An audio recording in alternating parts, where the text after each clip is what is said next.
सांबादिक सम्मेलन आम रखु बर्तमान 2 वर्ष हम ओडिशार परिस्थिति जमी बाड़ को नहीं विकास अभियान सब कार्य करे तेणु आज सांबादिक सम्मेलन रखु सरकार को अवगत करने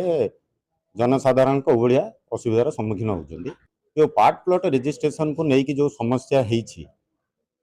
आम पाखापाखि 1.5 वर्ष 2 वर्ष हम आम सरकार को सब क्षेत्र में अवगत कर चलीचु पर्यंत सरकार का ठोस पदक्षेप तापर किसी है तो रिसेंटली गोटे ऑर्डर बाहर कले जे तादरे 500 वर्ग मीटर गोटे रखते पार्ट प्लॉट करें आउ चाष जमी मंत्री कहते जे तापर किसी लिमिट ना चाष जमी किणा बिका सब उठाईगला कटकणा उठीगला किंतु प्राक्टिकली चाष जमी जो मैंने बिकिया को जाउछंती भुवनेश्वर पेरीफेरी हो कि कटक पेरीफेरी हो कि पुरी पेरीफेरी हो आपन गोटे चाष जमी जदि पार्ट बिकुचंती तादरे गोटे स्टाम्प मरा ही दलिल सब रजिस्ट्रार ऑफिस रु आउ पट्टा हला परे सेतरे लिखा होची जे से जमी सारा जीवन चाष उपयोगी रहिबो तो मोर एटी कहिबार अछि तो भुवनेश्वर कटक पुरी सब तो डेवलपमेंट खोर्धा सब डेवलपमेंट होची तो डेवलपमेंट जगार रे जदि भी चाष जमी थिबो ताको कन्वर्सन करिकि लोक घर बनैबा कि टाउन भितर को आसीबा एगुडा सब सरकार करूचंती वर्तमान टाउन प्लान जोन रे टीपी प्लान रे आपन जो चाष जमी अछि सरकार ताको कन्वर्सन करिकि आपन को 60% दउचंती 40% रे इंफ्रास्ट्रक्चर डेवलप करचंती किंतु वर्तमान जदि चाष जमीटी आपनकर टाउन पाखापाखि अच्छी तादरे स्टाम्प मरा हो सारा जीवन कन्वर्सन हम ना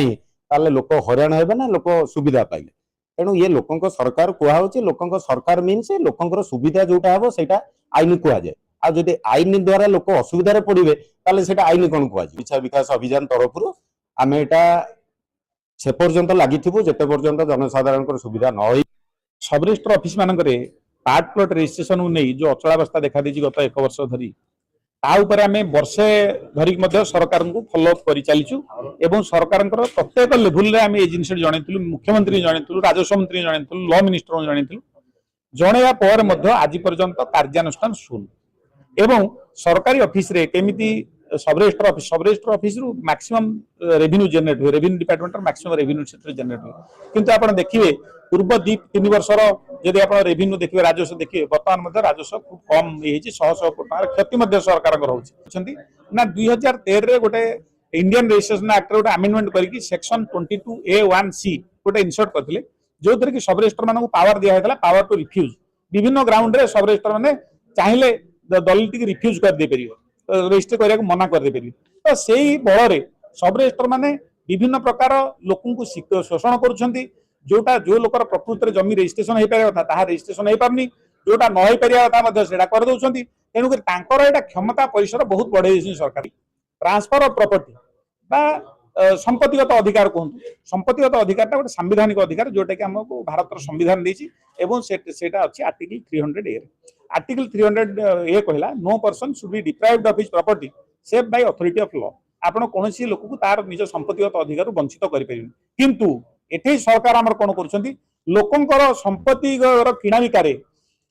अंकुश लगाई तांकु निजर संपत्तिगत अधिकार रु वंचित करूछंती से चाहिले गोटे लोक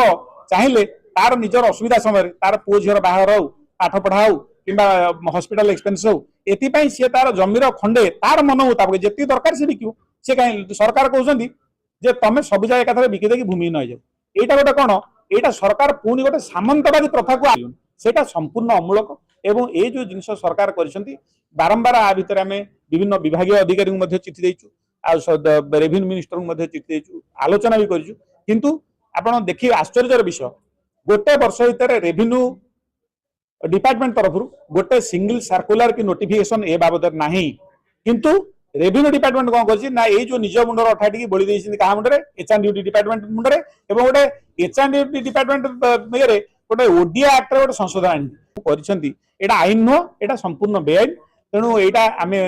विरोध करूछु ए जो आईन को एवं तार से बाबद सरकार को कहूछु जे गोटे मास भितरे ए जो जेमिति गोटे परमानेंट सॉल्यूशन हे परिबो ताहाकू करंतु अदरवाइज नहले गोटे